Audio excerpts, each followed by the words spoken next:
to Stories. I'm Sherry Neiman, and each week I will read you a short story written by a good writer.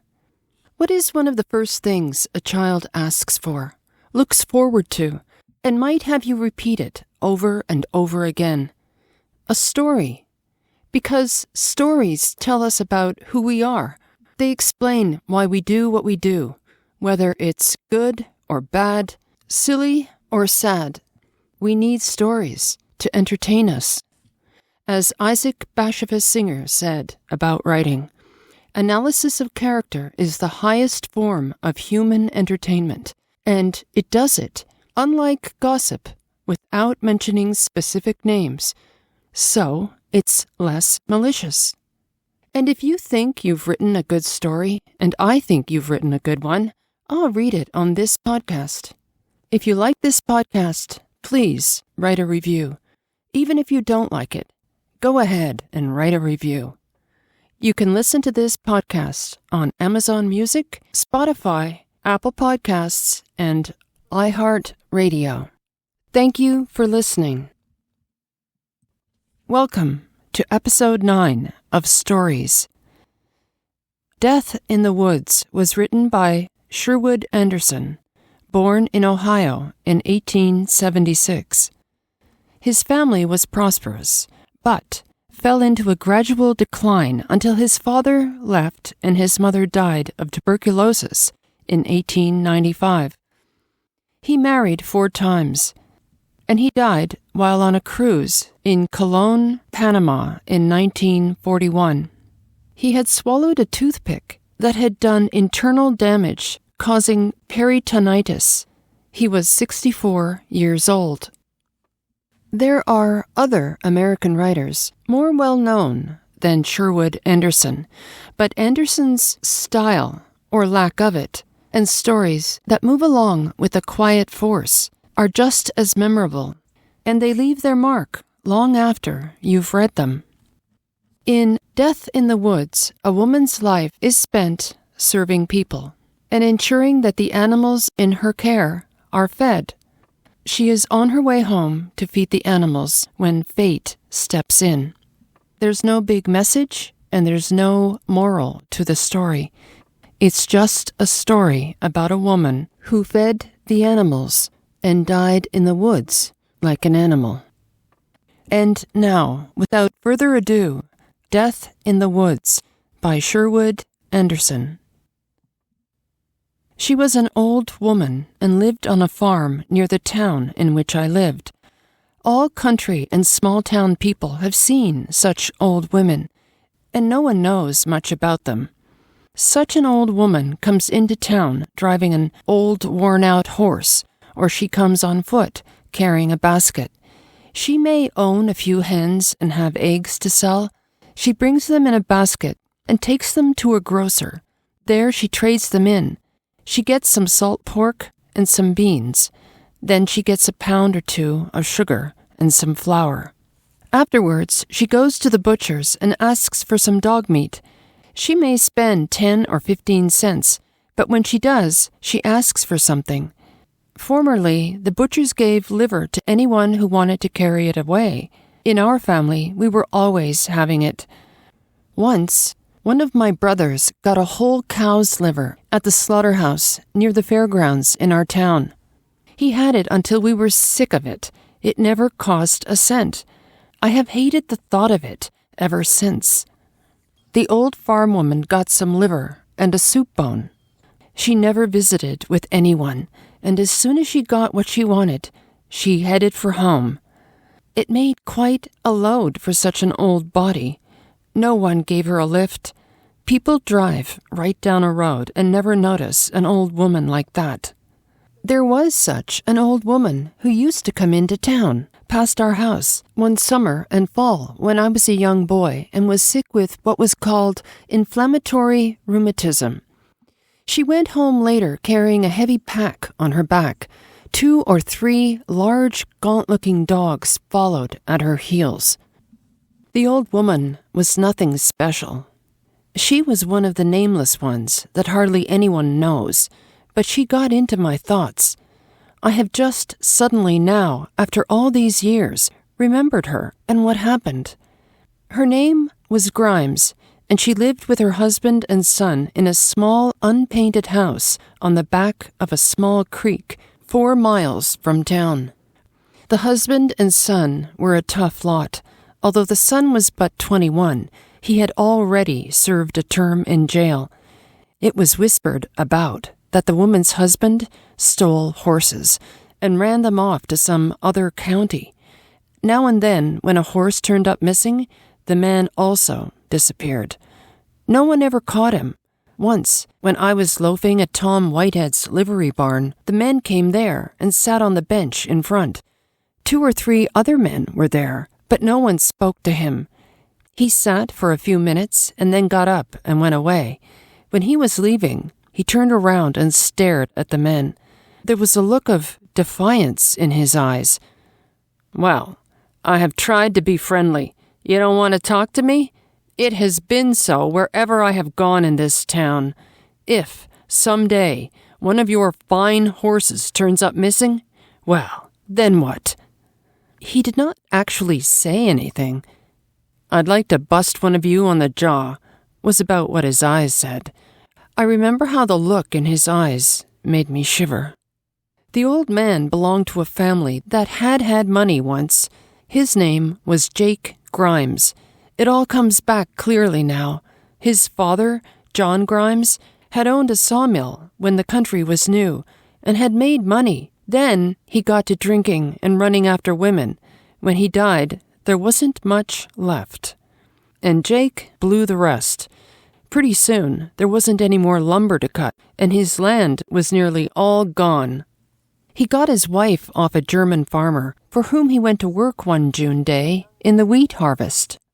She was a young thing then, and scared to death.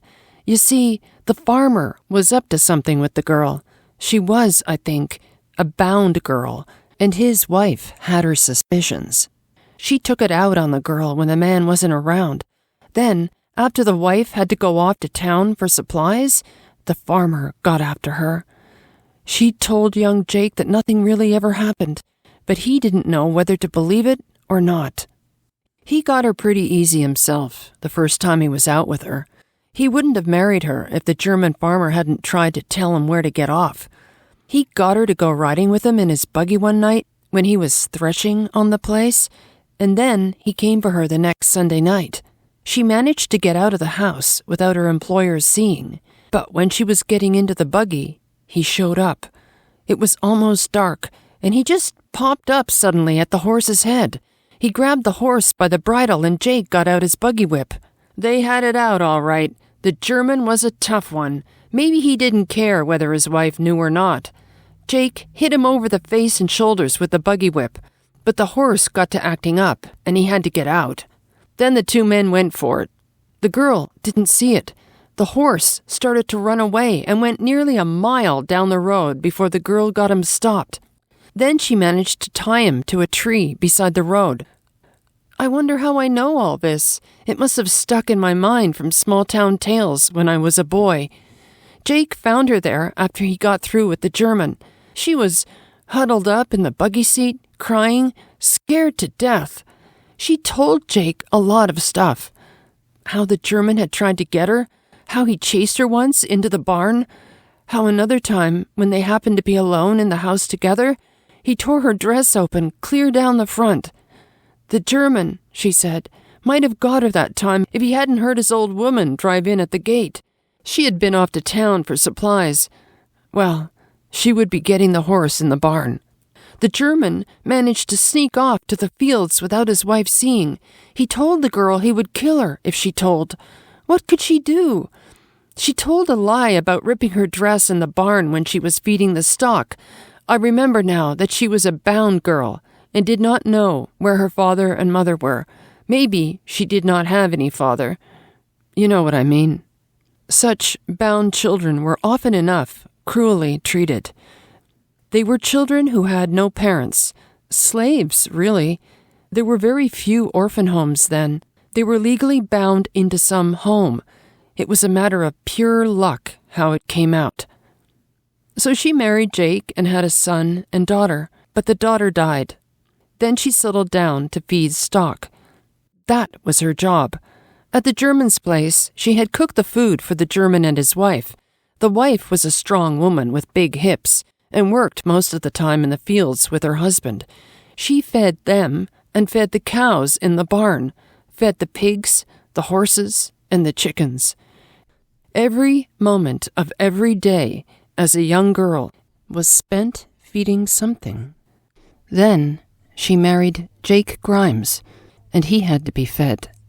She was a slight thing, and when she had been married for 3 or 4 years, and after the 2 children were born, her slender shoulders became stooped. Jake always had a lot of big dogs around the house that stood near the unused sawmill near the creek. He was always trading horses when he wasn't stealing something, and had a lot of poor, bony ones about. Also, he kept 3 or 4 pigs and a cow. They were all pastured in the few acres left of the Grimes place, and Jake did little enough work.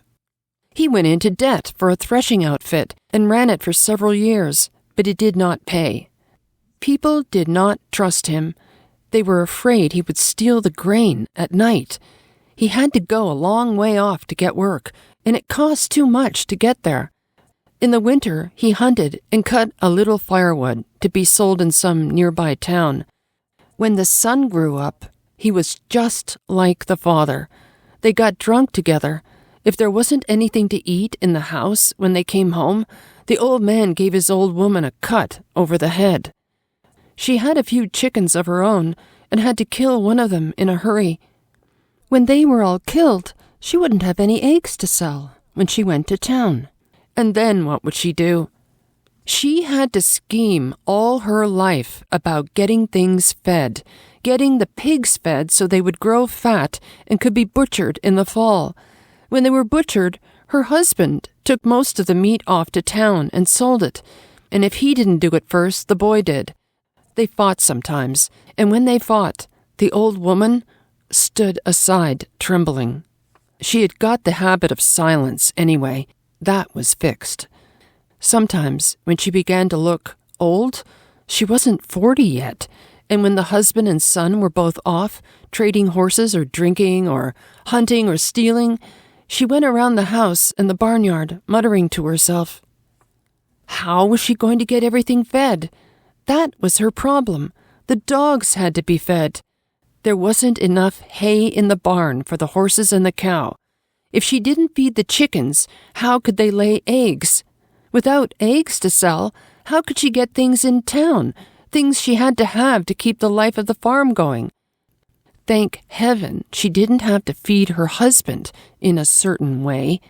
That hadn't lasted long after their marriage and after the babies came.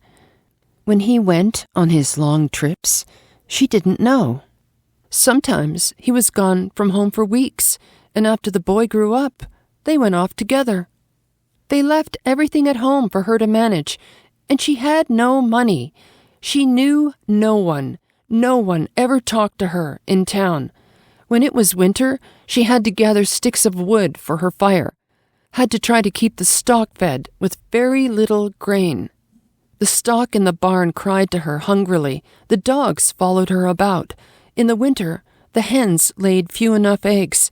They huddled in the corners of the barn, and she kept watching them. If a hen lays an egg in the barn in the winter, and you do not find it, it freezes and breaks. One day, in winter, the old woman went off to town with a few eggs, and the dogs followed her. She didn't get started until nearly 3 o'clock, and the snow was heavy. She hadn't been feeling very well for several days, and so she went muttering along, scantily clad, her shoulders stooped. She had an old grain bag in which she carried her eggs, tucked away down in the bottom. There weren't many of them, but in winter the price of eggs is up. She would get a little meat in exchange for the eggs, some salt pork, a little sugar, and some coffee maybe, and maybe the butcher would give her a piece of liver. When she had got to town and was trading in her eggs, the dogs lay by the door outside. She did pretty well, got the things she needed, more than she had hoped. Then she went to the butcher, and he gave her some liver and some dog meat. It was the first time anyone had spoken to her in a friendly way for a long time. The butcher was alone in his shop when she came in, and was annoyed by the thought of such a sick-looking old woman out on such a day. It was bitter cold, and the snow that had let up during the afternoon was falling again. The butcher said something about her husband and her son, swore at them, and the old woman stared at him, a look of mild surprise in her eyes as he talked. He said that if either the husband or the son were going to get any of the liver or the heavy bones with scraps of meat hanging to them that he had put into the grain bag, he'd see him starve first. Starve, eh? Well, things had to be fed. Men had to be fed, and the horses that weren't any good but maybe could be traded off, and the poor thin cow that hadn't given any milk for 3 months. Horses, cows, pigs, dogs, men. The old woman had to get back before darkness came, if she could. The dogs followed at her heels, sniffing at the heavy grain bag she had fastened on her back. When she got to the edge of town, she stopped by a fence and tied the bag on her back with a piece of rope she had carried in her dress pocket, for just that purpose. That was an easier way to carry it. Her arms ached. It was hard when she had to crawl over fences, and once she fell over and landed in the snow. The dogs went frisking about. She had to struggle to get to her feet again, but she made it. The point of climbing over the fences was that there was a shortcut over a hill and through a woods. She might have gone around by the road, but it was a mile farther that way. She was afraid she couldn't make it. And then, besides, the stock had to be fed. There was a little hay left and a little corn. Maybe her husband and son would bring some home when they came. They had driven off in the only buggy the Grimes family had, a rickety thing, a rickety horse hitched to the buggy, 2 other rickety horses, led by halters. They were going to trade horses, get a little money if they could. They might come home drunk. It would be a good idea to have something in the house when they came back. The son had an affair with a woman at the county seat, 15 miles away. She was a rough enough woman, a tough one. Once, in the summer, the son had brought her to the house. Both she and the son had been drinking. Jake Grimes was away, and the son and his woman ordered the old woman about like a servant. She didn't mind much. She was used to it.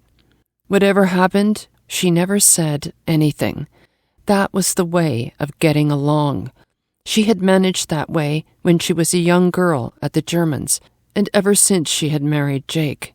That time her son brought his woman to the house, they stayed all night, sleeping together just as though they were married. It hadn't shocked the old woman, not much. She had got past being shocked early in life. With the pack on her back, she went painfully along across an open field, wading in the deep snow, and got into the woods. There was a path, but it was hard to follow. Just beyond the top of the hill, where the woods were thickest, there was a small clearing. Had someone once thought of building a house there? The clearing was as large as a building lot in town, large enough for a house and a garden. The path ran along the side of the clearing, and when she got there, the old woman sat down to rest at the foot of a tree. It was a foolish thing to do. When she got herself placed, the pack against the tree's trunk, it was nice, but what about getting up again? She worried about that for a moment, and then quietly closed her eyes. She must have slept for a while. When you are about so cold, you can't get any colder. The afternoon grew a little warmer, and the snow came thicker than ever. Then, after a time, the weather cleared. The moon even came out. There were 4 Grimes dogs that had followed Mrs. Grimes into town. all tall, gaunt fellows. Such men as Jake Grimes and his son always keep just such dogs. They kick and abuse them, but they stay. The Grimes dogs, in order to keep from starving, had to do a lot of foraging for themselves, and they had been at it while the old woman slept with her back to the tree at the side of the clearing. They had been chasing rabbits in the woods and in adjoining fields, and in their ranging had picked up 3 other farm dogs. After a while, all the dogs came back to the clearing. They were excited about something.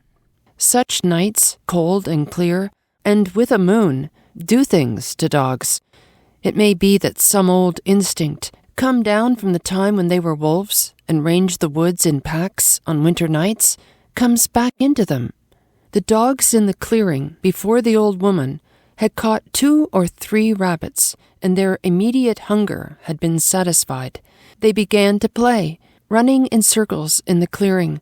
Round and round they ran, each dog's nose at the tail of the next dog.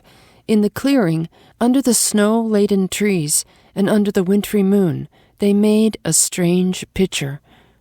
Running silently, in a circle, their running had beaten in the soft snow. The dogs made no sound. They ran around and around in the circle. Maybe the old woman saw them doing that before she died.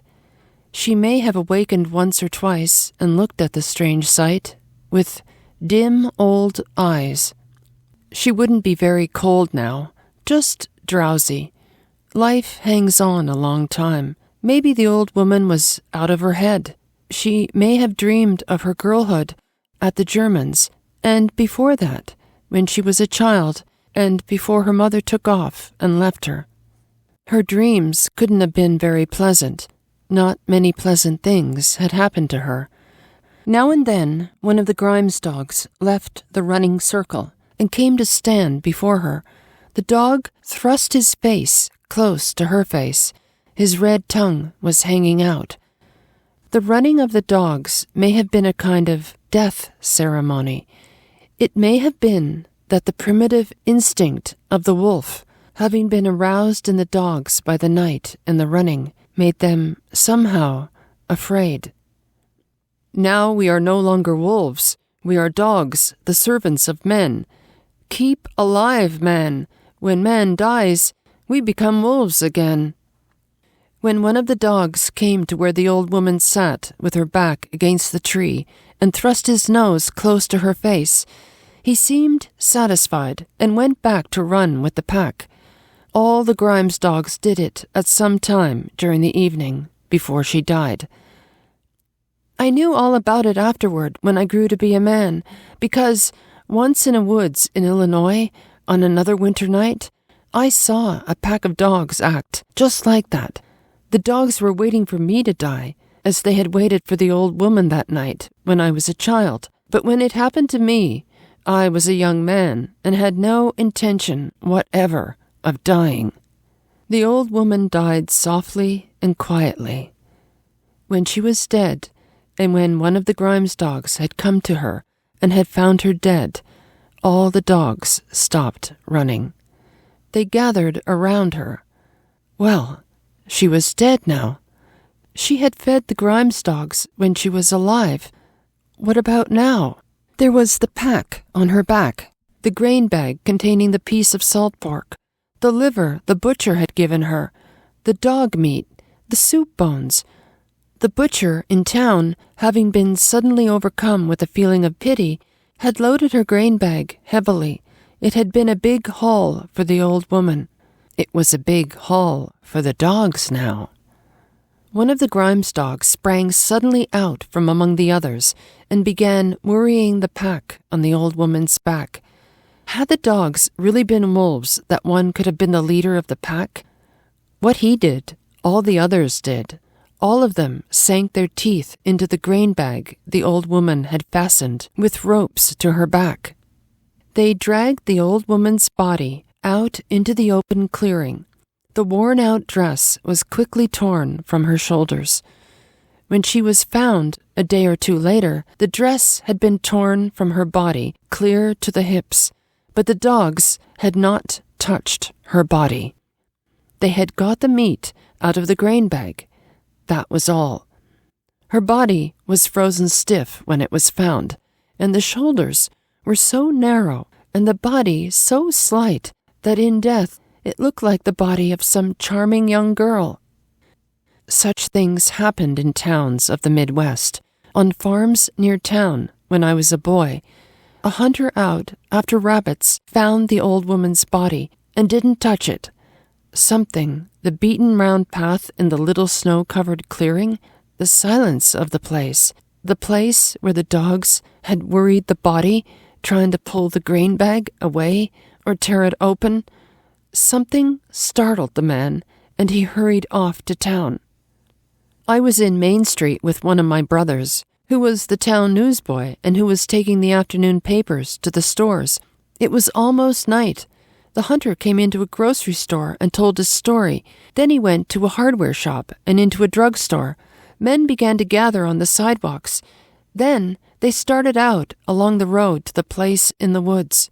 My brother should have gone on about his business of distributing papers, but he didn't. Everyone was going to the woods. The undertaker went, and the town marshal.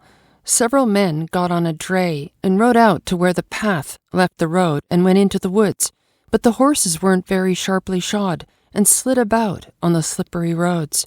They made no better time than those of us who walked. The town marshal was a large man whose leg had been injured in the Civil War. He carried a heavy cane and limped rapidly along the road. My brother and I followed at his heels, and as we went, other men and boys joined the crowd. It had grown dark by the time we got to where the old woman had left the road, but the moon had come out. The marshal was thinking there might have been a murder. He kept asking the hunter questions. The hunter went along with his gun across his shoulders, a dog following at his heels.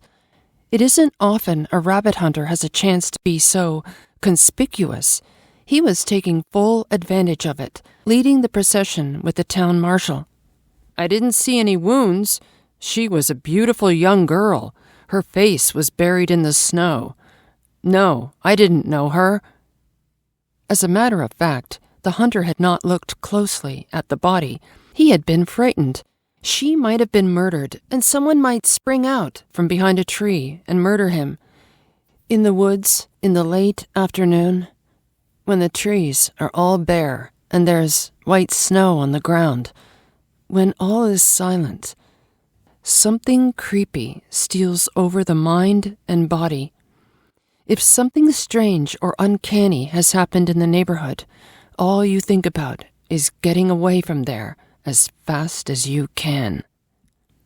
The crowd of men and boys had got to where the old woman had crossed the field and went, following the marshal and the hunter up the slight incline and into the woods. My brother and I were silent. He had his bundle of papers in a bag slung across his shoulder. When he got back to town, he would have to go on distributing his papers before he went home to supper. If I went along, as he had no doubt already determined I should, we would both be late. Either Mother or our older sister would have to warm our supper. Well, we would have something to tell. A boy did not get such a chance very often. It was lucky we just happened to go into the grocery store when the hunter came in. The hunter was a country fellow. Neither of us had ever seen him before. Now the crowd of men and boys had got to the clearing. Darkness comes quickly on such winter nights, but the full moon made everything clear. My brother and I stood near the tree, beneath which the old woman had died. She did not look old, lying there in that light, frozen and still. One of the men turned her over in the snow, and I saw everything. My body trembled with some strange, mystical feeling, and so did my brother's. It might have been the cold. Neither of us had ever seen a woman's body before.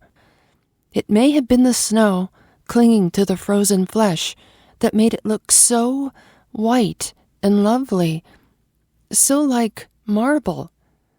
No woman had come with the party from town, but one of the men, he was the town blacksmith, took off his overcoat and spread it over her. Then he gathered her into his arms and started off to town, all the others following silently. At that time, no one knew who she was. I had seen everything, had seen the oval in the snow, like a miniature racetrack where the dogs had run, had seen how the men were mystified, had seen the white, bare, young-looking shoulders, had heard the whispered comments of the men. The men were simply mystified.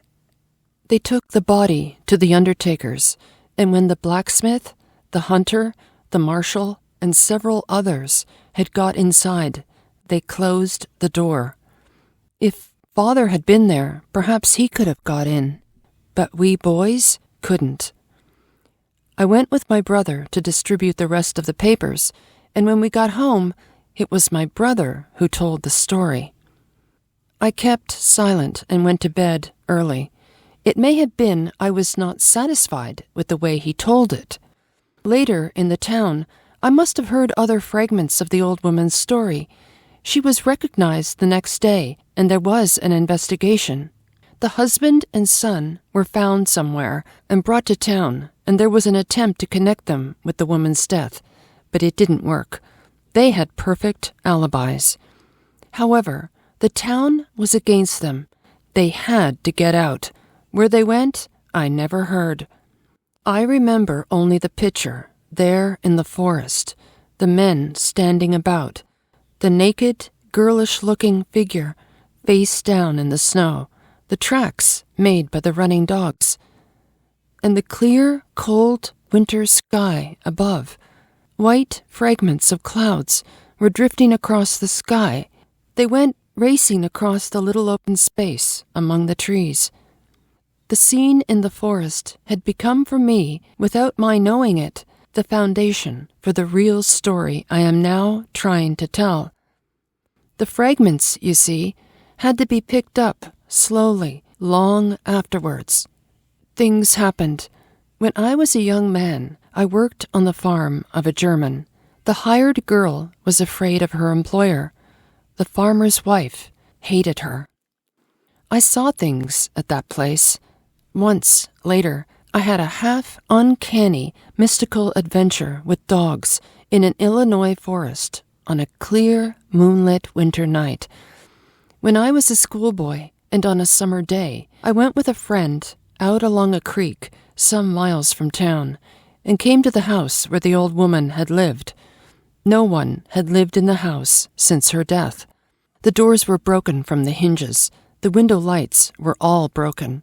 As the boy and I stood in the road outside, 2 dogs, just roving farm dogs, no doubt, came running around the corner of the house. The dogs were tall, gaunt fellows and came down to the fence and glared through at us, standing in the road. The whole thing, the story of the old woman's death, was to me, as I grew older, like music heard from far off. The notes had to be picked up slowly, one at a time. Something had to be understood. The woman who died was one destined to feed animal life. Anyway, that is all she ever did. She was feeding animal life before she was born. As a child, as a young woman working on the farm of the German, after she married, when she grew old, and when she died. She fed animal life in cows, in chickens, in pigs, in horses, in dogs, in men. Her daughter had died in childhood, and with her one son she had no relationship. On the night when she died, she was hurrying homeward, bearing on her body food for animal life. She died in the clearing in the woods, and even after her death, continued feeding animal life. You see, it is likely that when my brother told the story, that night when we got home and my mother and sisters sat listening, I didn't think he got the point. He was too young, and so was I. A thing so complete has its own beauty. I shall not try to emphasize the point. I am only explaining why I was dissatisfied then and have been ever since. I speak of that only that you may understand why I have been impelled to try to tell the simple story over again. I hope you enjoyed Death in the Woods by Sherwood Anderson. May you always find a good book to read, and may all your stories end well.